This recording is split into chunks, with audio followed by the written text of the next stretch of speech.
You're listening to Release Your Resistance with Beck Speltran, episode 38.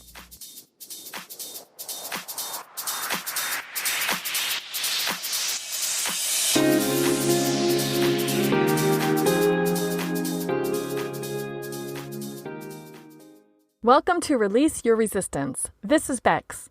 The only reason why any of us don't have what we want in life is because of our own resistance. Right now, I'm learning how to recognize and release my resistance, and this podcast tells you how you can release your resistance so that you can live the exact life that you want. Let's get started.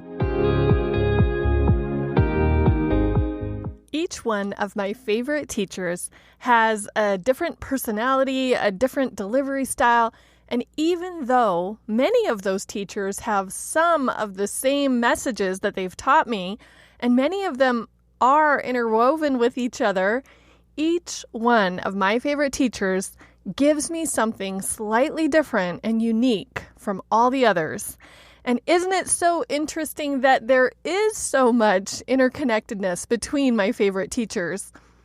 For example, the first favorite teacher who I told you about was Brooke. She was introduced to life coaching by Martha Beck through seeing her on The Oprah Show. And I believe Brooke actually got her life coach training certification from Martha. And then remember, Oprah is one of my favorite teachers who I talked about on July's First Friday episode.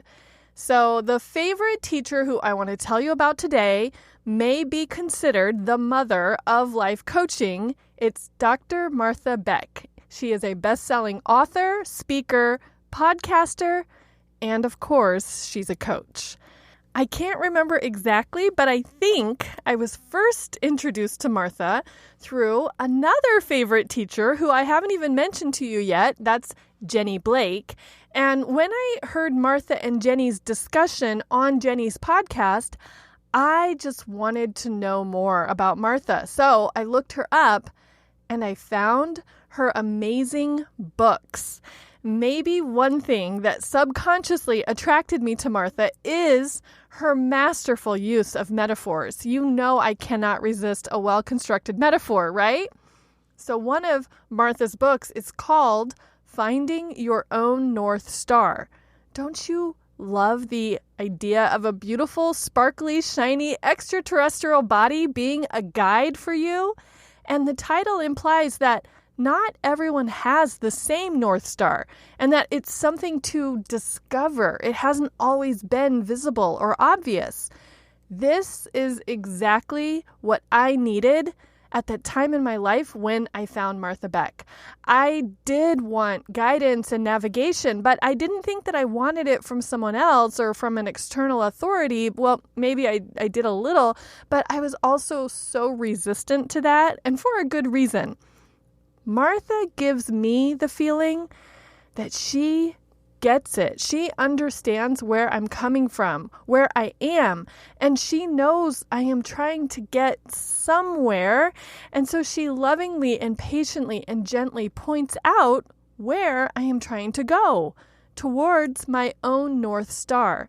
And she knows I can get there. And her belief is so strong, yet gentle and loving, that I can believe it too. It is a different energy than the kind of energy I get from Brooke or Jess or Eileen or Jen, the other favorite teachers that I've already told you about. So I really got interested in Martha's work after I had already been learning from Brooke and Jess and Eileen during a time when I thought I was lost and wandering. I knew I wanted something, but I didn't know what I wanted. Martha's book, Finding Your Own North Star, was a loving, gentle, encouraging voice for me during that time. She introduced me to so many ideas and concepts that even though I didn't know it at the time, those were foundational to me in transforming into who I am today and also who I'm working towards becoming.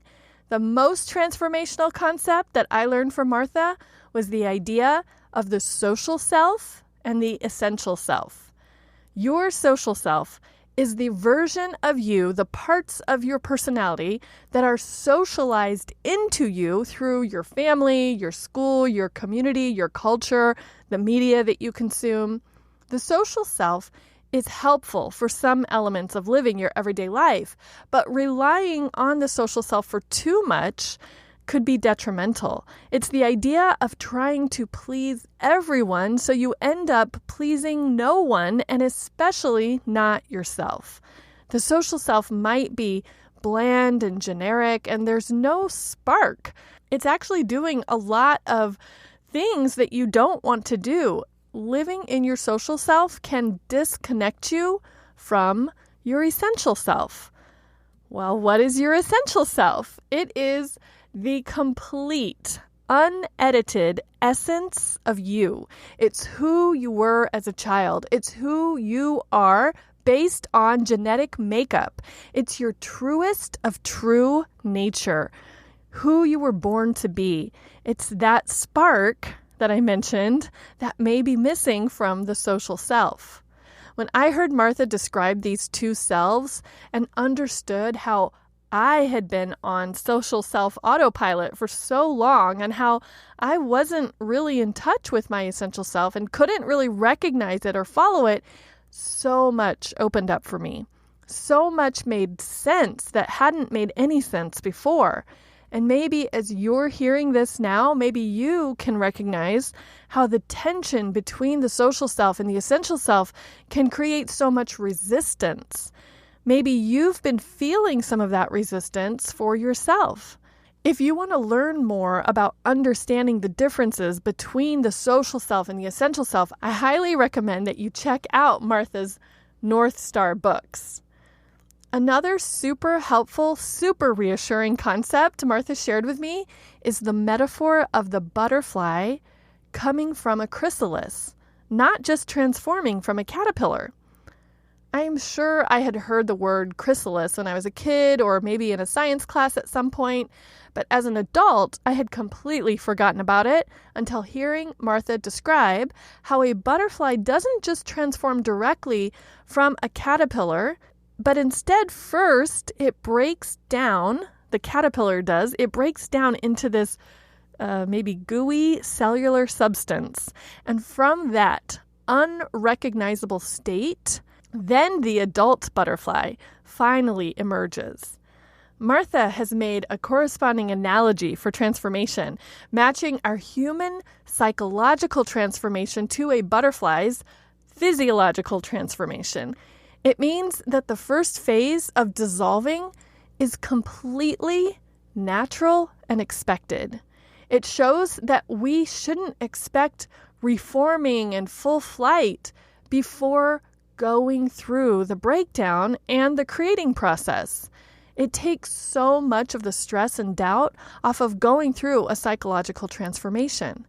And hearing about that process and seeing the parallels between my own human psychological metamorphosis and something simple and beautiful that we can observe in nature was so reaffirming and comforting and interesting too. Who knew, right? And the third concept that I learned from Martha is a technique of writing like a turtle, which I started using after noticing some resistance about writing content for this podcast.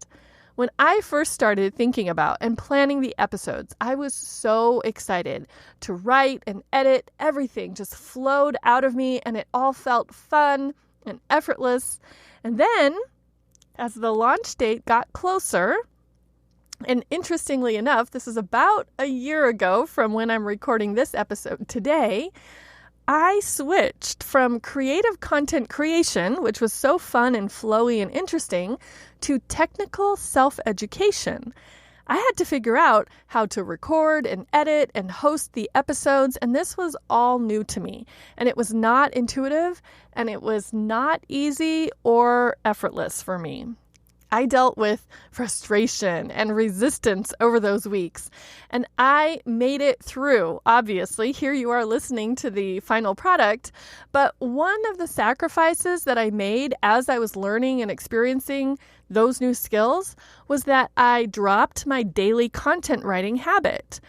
And then, it was so hard to start the habit up again.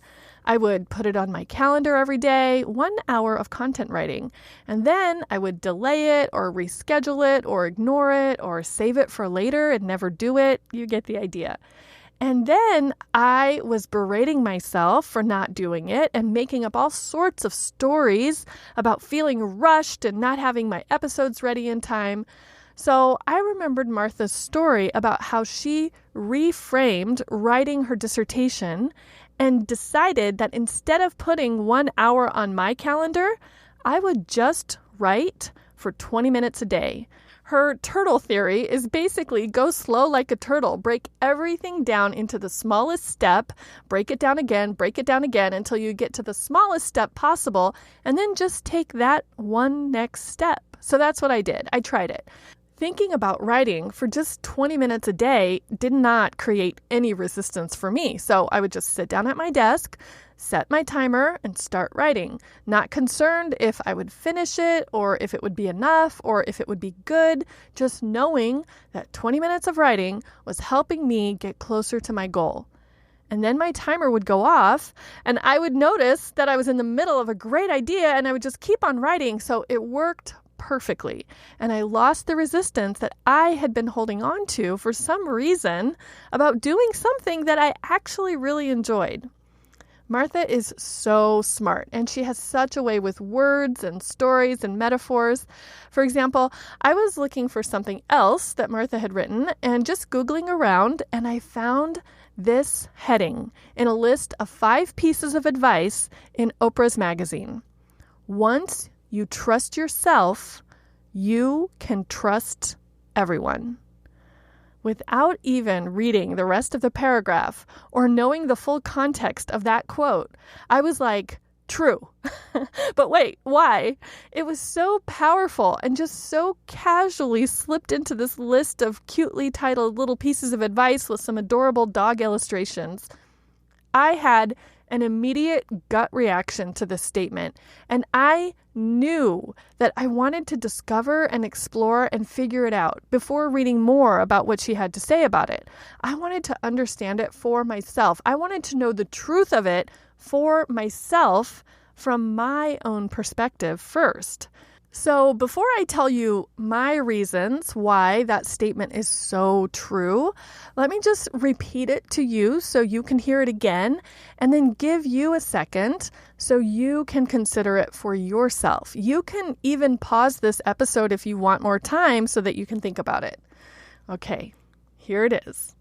Once you trust yourself, you can trust everyone. What did you think about that statement? Did you get it? Is it just completely obvious and I am making a big deal out of nothing? Or are you now profoundly aware of something that you weren't quite dialed into a minute ago? Here's what I love about that quote. The only reason why we don't or can't trust anyone else is we don't or can't trust ourselves. If you recognize the value and benefit of trusting others, much like unconditionally loving others, it shows that you have no expectations of them. They don't have to be or do or have anything to make you feel happy or to make you feel secure. You feel happy and you feel secure because of yourself, because of your own thoughts, not because of anyone else. So once you find that trust in yourself for yourself, knowing that you will always love yourself unconditionally, no matter what, you have always got your own back. You will never blame or punish or berate yourself.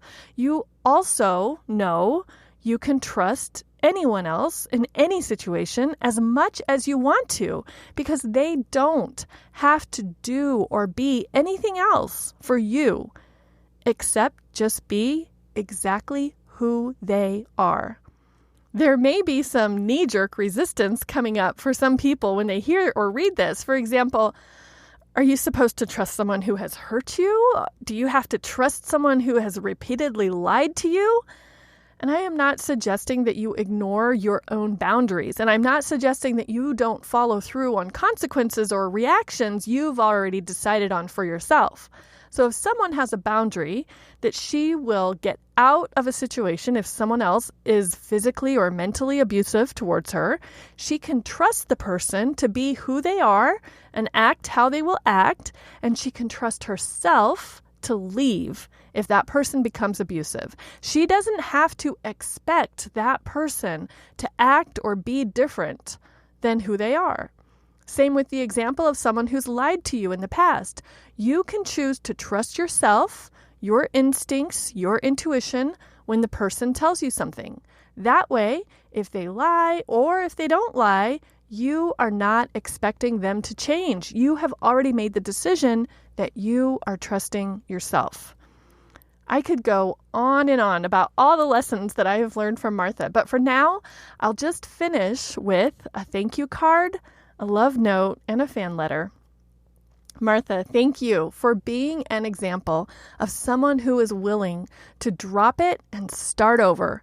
Because you shared your journey so publicly, and probably because I heard some commonalities in my own journey to yours, I sensed so much freedom and permission and liberty as I heard how you transformed yourself in so many iterations away from the product of your social self into your essential self. Thank you so much for not only being a coach, but then sharing your coaching practices and techniques in your books and coach certification program. I cannot tell you how many times I have mentally referred back to your description of the essential self and its contrast to the social self as I think about how and why I'm thinking and doing what I'm doing. My most favorite thing about you, Martha, is how smart you are. It is the most attractive quality of so many attractive qualities that you possess. And I know you are highly educated and were raised in an academic household, but I really think your amazing intelligence is essential to who you are. It's your essence. Even if you had been raised on a farm in Africa or been born in a time period prior to the Industrial Revolution, I just get the sense that your true gift, one of many, is your ability to take in, process, analyze, and then re-deliver inputs, information, and perspectives to all of us, either in your writing, your podcast, your coaching, and even probably just in one-on-one conversations too. Okay, that's it. Those were just a few of the lessons learned from Martha Beck. I hope you can tell from this episode how amazing she is, and I hope you go find some of her work for yourself. I'd also love to know if you are already a Martha fan. If so, what's your favorite book? Or where do you get your Martha fix? Send me an email at hi@bexby.org or leave me a comment in the show notes at bexby.org/Martha. And if you are one of my favorites, this week I sent you a curated list of a few more places to find and follow and consume Dr. Martha Beck, some of which I have referenced in this episode. So if you're ready to dive deeper into her work, check your email to find that list. If you are not one of my favorites yet, meaning that you're on my email list, what are you waiting for? Every Friday, I send an email with a link to the week's episode, plus something fun or extra or bonus for the people on my list. Plus, every once in a while, I also send an offer or give an announcement about something new or special that I'm doing. So just go to bexby.org/favorites to give me your email address and become one of my favorite people. Thank you for listening. I hope you enjoyed hearing about another one of my favorite teachers, and I hope she will be one of your favorite teachers soon as well. I will talk to you in 7 days.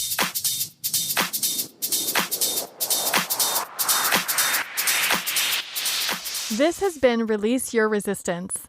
Thank you for listening. If you like this podcast, make sure you're subscribed and leave a review on Apple Podcasts. Also, think about someone who you know who would love this episode and share it with them. There should be a share button on your app if you're listening to this on your phone. If you'd like to continue this conversation one-on-one or in real time, come visit me on my site at beckspeed.org to see how we can work together.